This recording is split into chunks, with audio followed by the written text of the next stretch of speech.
ఎండాకాలంలో మండే ఎండలు భయపెడుతున్నాయి. రోజు రోజుకి ఉష్ణోగ్రతలు పెరిగిపోతున్నాయి. వేసవిలో దాహార్తిని తీర్చుకోవడానికి చాలా మంది కొబ్బరి నీళ్లు తాగుతారు. కొబ్బరి నీళ్లు ఆరోగ్యానికి ఎంతో మేలు చేస్తాయి. వీటిని సహజంగా తీపిగా, తాజాగా పోషకాలతో నిండుంటుంది. ఇందులో విటమిన్లు, ఖనిజాలు, ఎలక్ట్రోలైట్లు, యాంటీ ఆక్సిడెంట్లు, పొటాషియం పుష్కలంగా ఉంటాయి.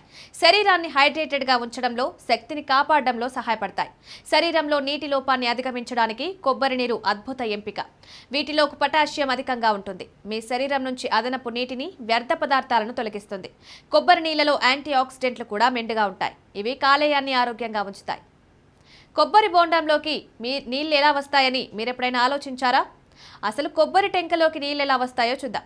సాధారణంగా మనం గమనించే ఉంటాం, ఆకుపచ్చగా కనిపించే కొబ్బరి బోండంలో నీళ్లు ఎక్కువగా ఉంటాయి, తక్కువ గుజ్జు ఉంటుంది. అంతే టెంకాయలో కొబ్బరి నీళ్లు తక్కువగా ఉంటాయి, కొబ్బరి ఎక్కువగా, అదే గుజ్జు ఎక్కువగా ఉంటుంది. అసలు కొబ్బరికాయలోకి నీళ్ళు వస్తాయి. సాధారణంగా లేతరి కొబ్బరికాయలలో ఉండే నీరు తీపి ఎక్కువగా ఉంటుంది. అయితే కాయ ముదిరే కొద్దీ ఈ తీపి పెరుగుతుంది.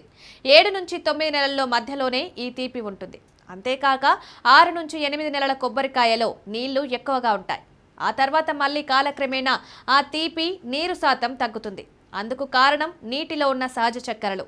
పావు లీటర్ కొబ్బరి నీళ్లలో దాదాపు 10 గ్రాముల దాకా చక్కెర ఉంటుంది. కాయ ముదురుతున్న కొద్దీ ఫ్రక్టోజ్, గ్లూకోజ్ తగ్గి సుక్రోజ్ స్థాయి పెరుగుతుంది. సాధారణంగా కొబ్బరి చెట్టు వేర్లు బలంగా నీళ్ళలోకి చొచ్చుకొని ఉంటాయి.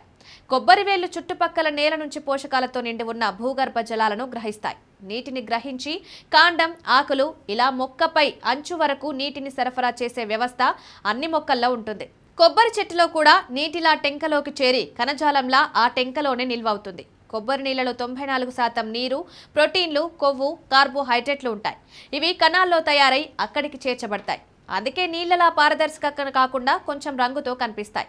సైన్స్ డైరెక్టర్ జనరల్ ప్రకారం కొబ్బరి బోండంలో ఎక్సోకార్ప్, మీసోకార్ప్, ఎండోకార్ప్ అని పిలిచే 3 పొరలుంటాయి. కొబ్బరికాయ పై పొరను ఎక్సోకార్ప్ అంటారు. ఆకుపచ్చని రంగులో పైన ఉండే భాగం. ఇక పై పొర కింద పీచులా ఉండే పొట్టున మీసోకార్ప్ అని పిలుస్తారు. కొబ్బరి టెక్కను ఎండోకార్ప్ అంటారు. ఇది లోపల ఉండే కొబ్బరి గుజ్జును కాపాడుతుంది. టెంకలో ఉండే నీరు బోండం ఎదిగే కొద్దీ సహజంగానే ఏర్పడుతుంది. కొబ్బరి చెట్టుకు ఇంగ్లీష్లో మరో పేరుంది. దీన్ని ట్రీ ఆఫ్ లైఫ్ అంటారు. ఎందుకంటే కొబ్బరి చెట్టులోని ప్రతి భాగం ఏదోలా పనికొచ్చేదే. కొబ్బరి ఆకుల్ని ఇంటి మీద పైకప్పుగా వాడుతుంటారు. చెట్టు కాండాన్ని ఇంటి దూలాలకు వాడుతుంటారు.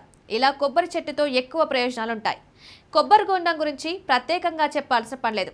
ప్రతి ఒక్కరి దాహాన్ని తెలుస్తుంది. అది ముదిరిన తర్వాత దేవుడికి టెంకాయగా సమర్పిస్తాం. కొబ్బరి బొండంలో నీళ్లు ద్రవరూపం, కొబ్బరి ఘనరూపం. ముదురుతున్న కొద్దీ ద్రవరూపం అంతా ఘనరూపంలోకి అంటే కొబ్బరిలా మారుతుంది. ఇలా మారడం కూడా కొంచెం జిగటగా ఉండే ముంజలా మొదలై క్రమేణా గట్టిపడుతుంది. ఇది విత్తనానికి కావలసిన పోషకాలని ముందుగానే తయారు చేసి నిల్వ చేస్తుంది. కొబ్బరికాయ డ్రూప్ అనే రకం ఫల విభాగానికి చెందింది. దీనిలో విత్తనంపై గట్టి టెంక రక్షణగా ఉంటుంది. కాయకున్న 3 కళ్ళ లాంటి గుంతల్లో నుంచి అంకురం బయటకు వస్తుంది. సాధారణంగా వర్షపాతం ఎక్కువగా ఉంటే కొబ్బరికాయల్లో నీళ్లు ఎక్కువగా ఉంటాయి. వర్షపాతం వల్ల భూగర్భ జలాలు ఎక్కువగా పెరుగుతాయి. దీంతో నేలలోని పోషకాలు, ఖనిజాల్ని ఎక్కువగా గ్రహిస్తాయి. దీంతో నీరు ఎక్కువగా ఉంటుంది. అయితే కరువు పరిస్థితుల్లో నీరు చాలా తక్కువగా ఉంటుందని చెప్తున్నారు. కొబ్బరి చెట్టున్న నేల కూడా సారంగా ఉండాలి. లేదంటే కొబ్బరి చెట్టు తక్కువ ఖనిజాల్ని గ్రహిస్తుంది. అంతేకాకుండా కొబ్బరి చెట్టు కూడా పాడయ్యే ప్రమాదం ఉంది.